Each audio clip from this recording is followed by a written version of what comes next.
한 거의 2달 만에 예배를 드리는 것 같아요. 청소년부 예배를. 아침에 오랜만에 이렇게 나왔는데 일찍 일어나서 나오나 좀 힘들죠. 네, 사실 저도 아침 일어나는데 조금 힘들더라고요. 여기 오신 일찍 온 여러분들이 정말 하나님의 최고의 은혜 가운데 있기를 소원합니다. 어,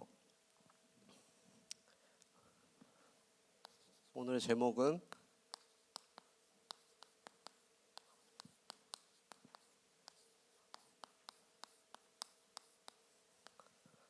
창조주 나의 하나님이라는 제목으로 말씀 나누겠습니다. 우리가 서밋스쿨이잖아요. 그래서 하나님께서는 여러분들을 다음 세대를 준비하는 영적 서밋으로 우리를 부르셨습니다. 그래서 근데 여러분들에게 다음 세대라고 하면 조금 거리가 멀게 느껴질 수도 있겠어요. 그래서 여러분들이 가까이서 봤을 때는 하나님께서 여러분들에게 보내신 그 현장, 학교 현장이나 가정 현장, 또 이 교회 현장, 그리고 또 여러분들이 가진 달란트와 그 학업을 통해서 미래를 살리고 재앙을 막을 영적 서밋으로 여러분들을 부르신 것입니다. 그럼 우리가 이제 이 영적 서밋으로서 좀 준비를 해야 될 게 있겠는데 도대체 무엇을 준비해야 될 것이냐. 지금 강단 메시지, 우리 주일 일부 메시지를 통해서 계속해서 다음 세대를 준비하는 사람들, 이런 시리즈로 계속 나가고 있죠. 아브라함부터 시작해서 지난주에는 르호보암까지. 르호보암이 솔로몬의 아들이죠. 네, 쭉 이제 말씀을 나누고 있습니다.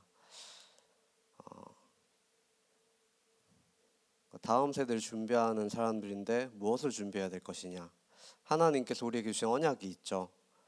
바로 하나님의 나라의 실현과 성취와 완성입니다. 이따가 좀 본론에서 얘기를 다시 하겠지만, 하나님은 세상을 창조하시고 인간을 지으실 때 하나님의 형상대로 우리를 창조하셨죠. 그래서 이 모든 만물을 다스리고 하나님의 영광을 보도록, 그래서 하나님께 찬양 드리도록 지음받은 존재가 바로 인간인 것입니다. 그러나 인간이 또 하나님과의 언약을 깨뜨리고 범죄해서 이 하나님 없이 살겠다고, 그냥 하나님이 먹지 말라는 선악과를 먹고 또 하나님을 떠나서 저주와 재앙의 땅에서 또 우리를 속이고 멸망시키는 그 사탄에게 사로잡혀서 이제 평생을 사단의 종노릇을 하면서 살 수밖에 없게 됐죠. 근데 하나님의 입장에서 봤을 때는 인간이 언약을 어긴 것 자체가 괘씸해서라도 그냥 뭐 그대로 살아라 이렇게 내버려둬도 사실은 하나님은 전혀 손해가 없으세요. 그런데 감사하게도 하나님께서는 우리 인간을 너무나도 사랑하시기 때문에 인간을 구원하기로 마음을 먹으신 거죠. 그게 바로 우리에게 가장 기쁜 소식, 복음입니다.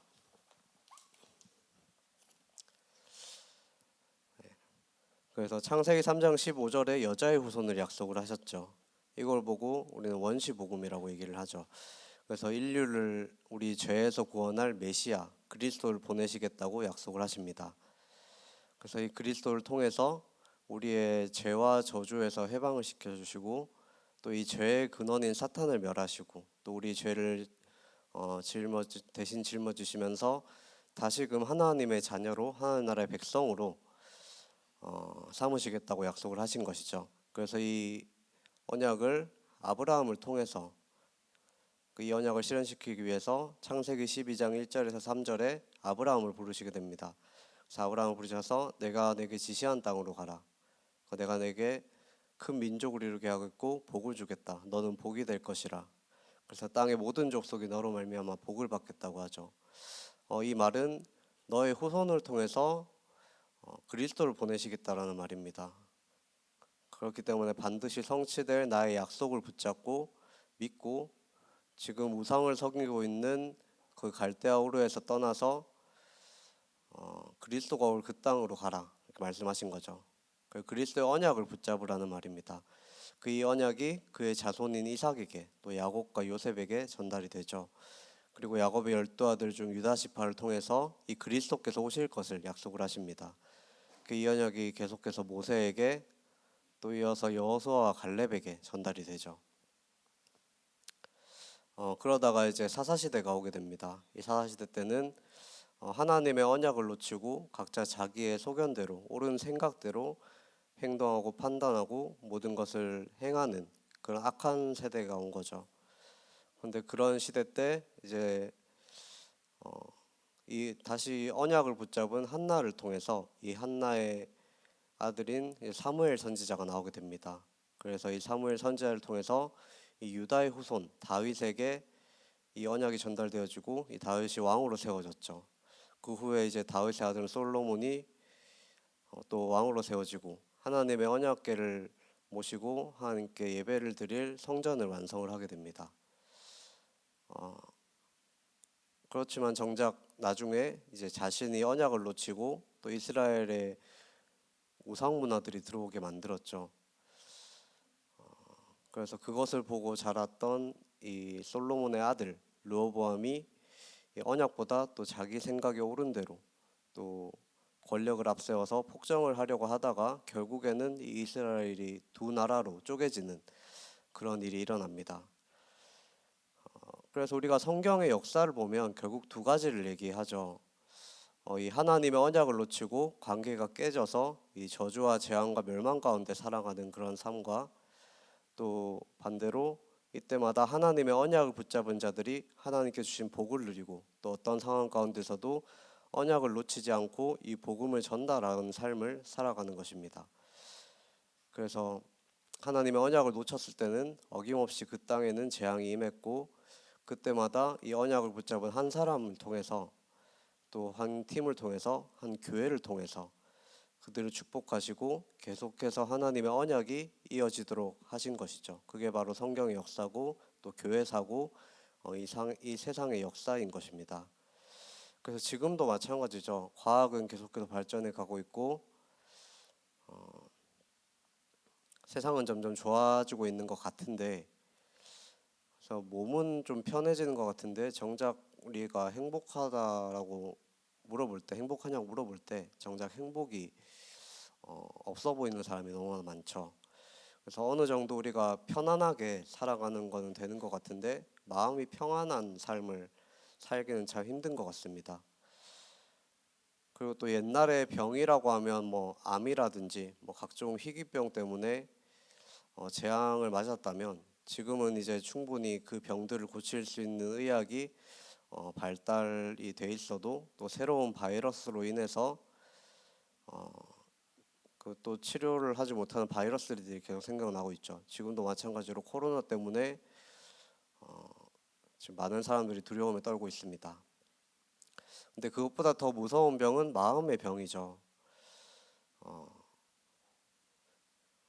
그 우울증에 걸려서 살아가고 있는 사람들이 너무나도 많고 또 옛날에 이제 공황장애라고 하면 이 공황장애라는 단어 자체가 좀 생소했는데 불과 몇 년 사이에 이 공황장애라는 이 병이 좀 익숙해지고 누구나 살다가 한 번쯤은 겪을 수 있는 그런 증상이 벌써 되어버렸습니다.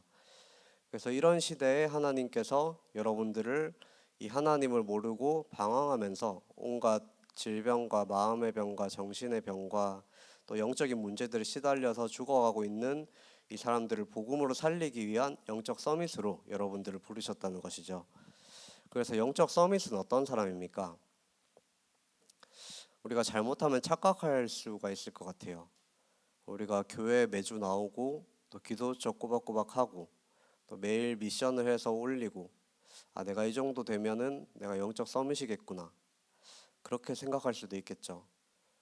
그래서 내가 이걸 못하면 영적 서밋이 아닌 것 같고 그렇게 생각할 수도 있겠습니다. 그래서 어떤 이런 뭔가 행동들, 행위들을 잣대로 삼고 내가 영적 서밋인가 아닌가를 판단할지도 모르겠죠. 그런데 이 영적 서밋은 뭔가 행동이나 행위를 말하는 것이 아닙니다.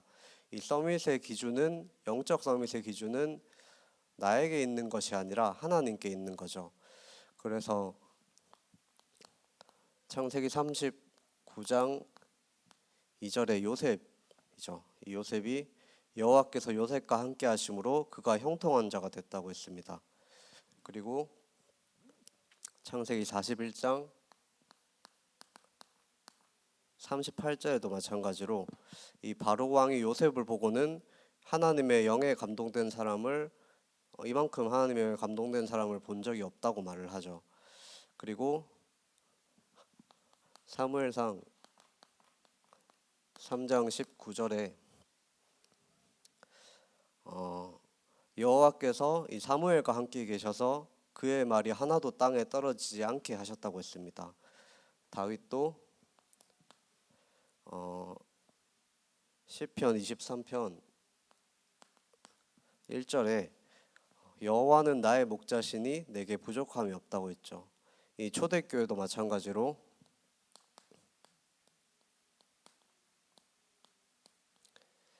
이 갈보리산, 감람산, 마가다락방, 오직 그리스도, 오직 하나님의 나라, 오직 성령 충만의 이 언약을 붙잡고 그 어떠한 핍박과 환난 가운데서도 이 언약을 붙잡고 하나님 주신 힘으로 살아갈 수가 있었고, 그래서 이 복음을 이 로마에 이 복음을 전하게 되는 그런 축복 속에 있었죠.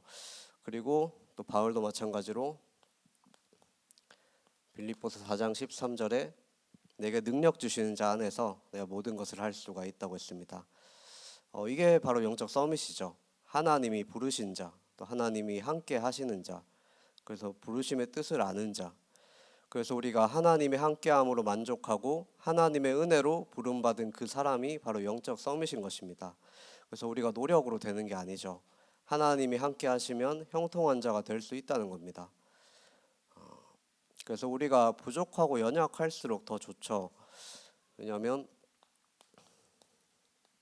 이 고린도후서 12장 7절에서 10절에 이제 바울이 말한 걸 보면 바울은 하나님께 아무리 기도해도 해결되지 않는 그런 육체의 문제가 있었습니다. 바울은 이걸 보고 이 사탄의 사자, 또 가시라고 표현을 하죠.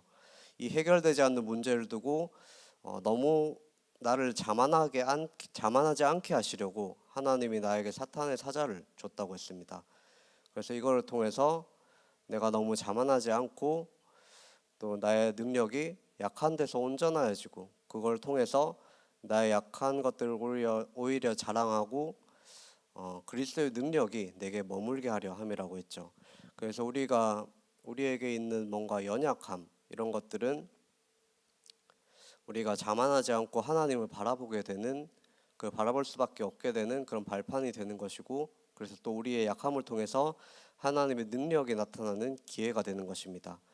그래서 하나님은 우리가 영적 서밋이라서 우리를 부르신 게 아니고 하나님이 우리를 부르셨고 또 우리와 함께 하시기 때문에 영적 서밋인 거죠. 그래서 하나님이 함께 하시는 여러분들이 바로 영적 서밋인 겁니다. 그래서 우리가 해야 될 것은 뭔가 열심히 노력해서 내가 영적 서밋을 향해서 달려나가는 것이 아니라 이 하나님의 은혜와 축복을 누리는 영적인 서밋의 그 시간을 갖는 것입니다. 그래서 우리가 관점을 좀 바꿔야 되겠습니다. 우리가 예배를 드리기 때문에 복을 받는 게 아니죠. 그리스도라는 이 복을 우리에게 주셨기 때문에, 이 복음이라는 것을 우리에게 주셨기 때문에 우리가 하나님의 자녀가 될 수 있었고, 그래서 우리가 예배를 드릴 수 있는 그 은혜 속에 있는 거죠. 그리고 우리가 기도해서 응답받는 게 아니죠. 하나님은 모든 것을 아시고 준비시키시고 준비하시고 부르셨기 때문에 모든 것에는 하나님의 계획과 뜻이 있는 것입니다. 우리를 향해서, 우리를 통한 하나님의 계획과 뜻이 있는 거죠. 그래서 이 하나님의 계획과 뜻을 찾아 누리는 것이 바로 기도입니다. 그리고 또 우리에게 전도, 선교, 세계복음화라는 사명을 우리에게 주셨죠. 그래서 우리가 이 전도가 우리의 사명이기 때문에, 물론 전도를 해야 되겠지만 꼭 우리가 사명을 주셨기 때문에 하는 것이 아닙니다. 아까 말한 것처럼 그리스도께서 나와 함께 하심으로 하나님의 형상을 가진 우리가 하나님을 닮아가고 또 그리스도의 향기가 흘러나와서 전달되어지게 되는 것이 바로 전도인 거죠. 그렇다면 우리에게 주신 이 복과 은혜를 누리려면 어떻게 해야 되는가? 그래서 우리가 이 붙잡고 누려야 될 것은 하나님이 이미 우리에게 주시고 또 성취하시기로 약속하신 그 언약인 거죠. 그래서 우리의 지혜로는 사실상 하나님의 뜻과 하나님의 계획과 하나님의 생각을 다 알 수가 없습니다. 그리고 하나님이 어떤 분이신지도 잘 알 수가 없겠죠. 그래서 하나님께서 이 인간이 이해하기 쉽게 그 말씀으로 자기를 나타내시고 언약을 우리에게 주신 것입니다. 그게 바로 성경이죠. 그래서 이 성경 속에 하나님께서 우리에게 원하시는 것이 있습니다. 그래서 우리가 하나님을 믿는데 어떻게 믿어야 되는가, 무엇을 믿어야 되는가가 바로 성경에 기록되어 있죠. 그래서 우리가 믿는 하나님은, 우리가 믿는 예수님은 바로 이 성경을 근거로 해서 믿고 있는 것입니다. 그래서 이번 주부터 우리가 성경 66권을 통해서 이 하나님 주신 성경을 이 언약적 관점에서 좀 풀어 나가 보려고 합니다. 그래서 오늘은 이 창세기에 나오는 창조 사건을 통해서 하나님의 백성인 원래 인간에게 주신 그 복과 또 하나님의 형상을 회복한 우리가 누려야 될 축복이 무엇인가를 한번 알아보겠습니다. 그래서 창세기는 기원의 책이라고 하죠. 이 모든 것의 시작입니다. 그래서 하나님은 어떤 분이신가, 또 인간은 어떤 존재인가, 그래서 이 복음은 무엇인가, 그래서 우리가 어떻게 하면 구원을 받는가, 또 구원받은 자의 신분과 권세가 사실상 이 창세기에 다 나와 있죠. 그래서 우리가 이 창세기를 보기 전에 우리를 창조하신 하나님은 어떤 분이신가를 알아야겠죠. 하나님이 도대체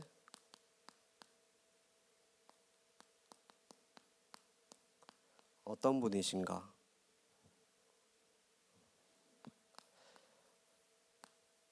하나님은 영원하신 분이죠. 언제나 계신 분이고 또 시작도 없고 끝도 없으신 분이라고 하셨습니다. 그래서 요한계시록 22장 13절에 보면 나는 알파와 오메가요 처음과 마지막이요 시작과 마침이라고 하셨죠.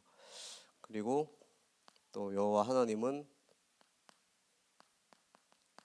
선하신 분이시죠. 그래서 거룩하시고 순결하시고 완전하신 분입니다. 그리고 지혜와 능력을 가지신 분이죠. 그래서 시편 147편 5절에 보면은 우리 주님은 위대하시며 능력이 많으시니 그의 슬기는 헤아릴 수가 없다고 했죠. 그리고 마태복음 10장 30절에 하나님께서 우리의 머리털까지 세실 수 있을 정도로 그 지혜가 무궁무진하고 모든 것을 다 아신다는 뜻이죠. 그래서 우리에게 무엇이 좋은지를 가장 잘 알고 계신 분이 바로 하나님이신 거죠. 그래서 우리가 또 하나님의 마음 먹으신 대로 무엇이든지 할 수 있는 분이시죠. 그래서 하나님이 무엇이 가장 좋은 일인지 알고 계시고 가장 좋은 일을 할 수가 있는 것입니다. 그리고 하나님은 또 다가가기 쉬운 분이죠. 우리가 하나님이라고 생각했을 때 뭔가 모르게 위대하시고 높으시고 모든 전지전능하시고 되게 높이 계신 하나님을 말을 하는데 하나님께서는 성령으로 우리와 항상 함께 하시고 주님을 부르는 모든 사람에게 가까이 계시고 또 진심으로 부르는 자에게 가까이 계신다고 시편 145편 18절에 말씀하십니다. 그래서 이 하나님은 성경을 통해서 자기를 나타내셨죠. 그리고 구원의 비밀을 알리시고 하나님의 자녀된 우리를 통해서 이 성취하실 언약을 주시고 또 하나님의 백성인 우리가 어떻게 살아가야 되는가에 대해서 나타내고 계시는 것입니다. 그래서 이 창세기는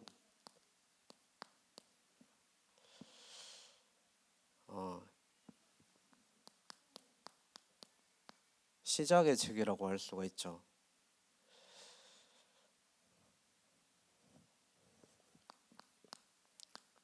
창세기 1장 1절 제일 첫 장을 보면은 태초에 하나님이 천지를 창조하셨다고 했습니다. 이 세상과 피조물의 시작인 것이죠.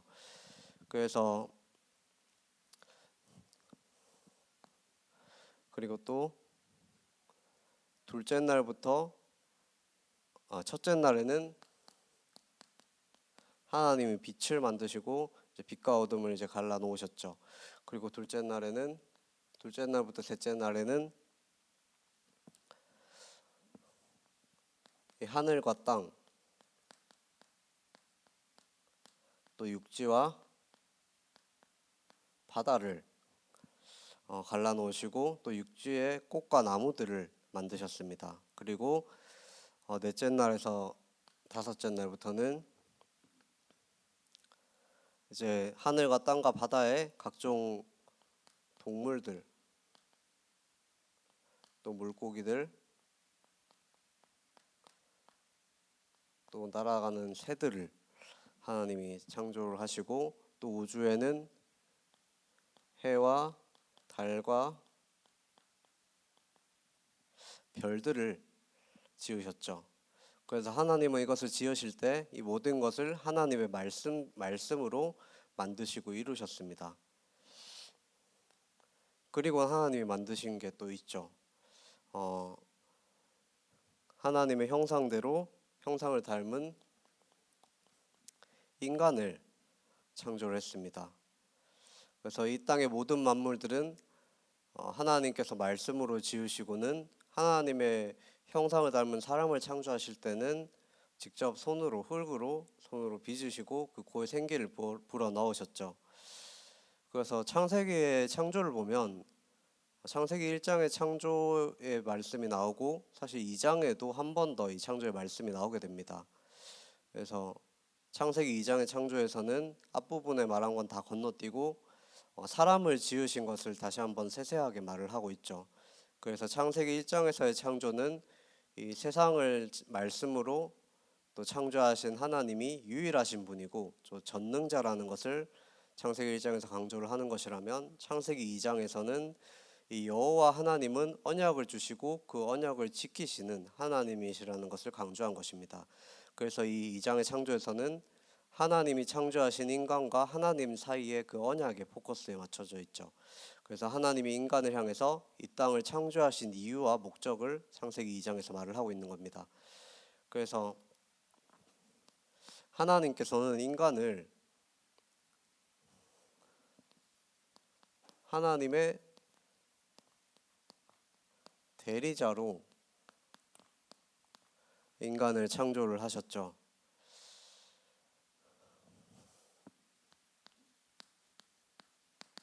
창세기 2장 4절에서 25절입니다. 그래서 아까 말한 것처럼 창세기 2장 7절에 하나님이 사람을 만드실 때는 직접 흙으로 사람의 모양을 빚으시고 그 코에 생기를 불어넣으셔서 사람이 생명이 되었다고 했죠. 그래서 이것만 봐도 하나님께서는 인간을 얼마나 사랑하시는지, 얼마나 특별하고 소중하게 여기고 계시는지를 우리가 알 수가 있습니다. 그리고는 창세기 2장 8절에 에덴이 나오죠. 그 에덴 동산은 바로 하나님의 절대 임재와 주권과 통치가 있는 하나님의 나라가 바로 이 에덴이었던 것입니다. 그래서 하나님께서는 아까 창조 얘기를 한 것처럼 아무 조건 없이 복음으로 이 모든 것을 만드시고 마지막에 하나님의 은혜로 우리를 부르신 것이죠. 그래서 이 인간이 하나님의 자녀로 하나님의 백성으로서 또 이 하나님 만드신 이 아름다운 땅을 통치하고 다스릴 대리자로서, 그래서 이 생육하고 번성하여 이 땅을 다스리고 또 하나님과 함께하며 이 하나님의 크신 사랑을 찬양하며 살아갈 수 있도록 그렇게 만드신 것이 바로 인간인 것입니다. 그리고 또 창세기를 보면은 2장 18절에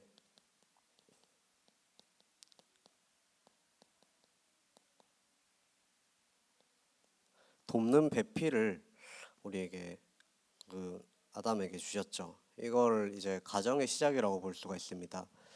이 돕는 배필이라는 뜻이 사실 히브리 원어에서는 에제르 크네그도라고 하는데, 이 에제르라는 뜻은 하나님이 이스라엘을 구원하실 때 사용했던 단어입니다. 그래서 이 절대적인 도움, 또 돕는 자, 구원자라는 의미로 그 의미로 되어 있죠. 그래서 하나님이 여자를 돕는 배필로 만드셨을 때 단순히 남자를 보조하는 그런 뭔가 열등하거나 예속된 존재가 아니라 이 남자에게 강력한 도움을 주는 존재, 또 남자와 동등한 존재라는 뜻을 가지고 있습니다. 그리고 이 크네그도라는 뜻은 이 히브리어로 둘이 완전히 마주하여 또 대면하여 상응한다는 의미입니다. 그래서 하나님이 지으신 이 동등한 존재로서 서로가 협력해서 부족함을 보완해주는 이 삶의 동반자, 동역자라고 할 수가 있죠. 이게 바로 하나님이 만드신 초기의 가정의 모습이고 이 남자와 여자, 인간의 모습인 것입니다. 그래서 이 남자와 여자를 지으시고 이 서로 교제하면서 만물을 다스리는 통치권을 가진 자로 이제 바로 사람을 만드신 것이죠. 그리고 하나님께서는 이 모든 만물을 다 지으시고 통치하실 수 있도록 우리에게 주시면서 딱 한 가지 하나님과 인간 사이에 언약을 주셨습니다. 그게 바로 선약과 언약이죠. 창세기 2장 17절에 하나님이 만드신 그 동산나무 중앙에 있는 선악을 알게 하는 그 나무의 열매는 절대로 먹지 말라고 하셨죠. 그래서 이걸 먹는 날에는 정령 죽으리라라고 말씀하셨습니다. 그래서 하나님과 인간과의 최초의 언약이 바로 이 선약과 언약인 거죠. 그래서 근데 이 아담과 하와는 이 언약을 깨뜨리고 이 하나님과의 관계가 완전히 단절되어 버려집니다. 그래서 영원한 저주와 재앙 가운데서 살 수밖에 없는 그런 운명이 되었죠. 그렇지만 하나님께서는 곧바로 새 언약을 주셨죠. 더 완전한 언약을 우리에게 주셨습니다. 그게 바로 창세기 3장 15절에 그리스도의 언약인 거죠. 그래서 이 여자의 후손 메시아 그리스도의 언약을 주신 것입니다. 그래서 하나님께서는 이 언약을 주시고 언약을 반드시 성취하시는 분이시죠. 그래서 이 선악과의 언약은 사실상 하나님이 우리를 믿지 못해서 그 주신 것이 아니라 우리의 진짜 왕이 하나님이시고 모든 만물의 세상 만물의 주관자이시고 통치자이시고 절대 주권자가 하나님이시라는 것을 기억하게 하시려는 그런 하나님의 방법이었던 것이죠. 그래서 결론적으로 이 창세기의 앞장의 말씀을 보면 이 창조 사건을 통해서 하나님이 말씀하시는 것은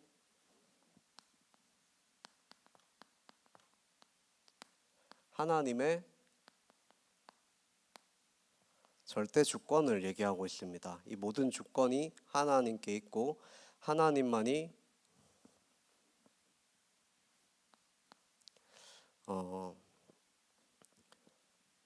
그러니까 하나님만이 이 모든 것의 참 주인 되시고 하나님께서 만물을 창조하신 왕이시라는 거죠.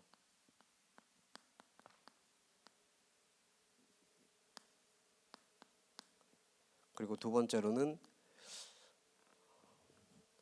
이 하나님께서 우리를 창조하신 이유는 바로 하나님과 함께 이 하나님이 만드신 세상을 그러니까 하나님과 함께 이 하나님이 만드신 세상을 다스리고 아름답게 가꾸기를 원하시는 것입니다. 네.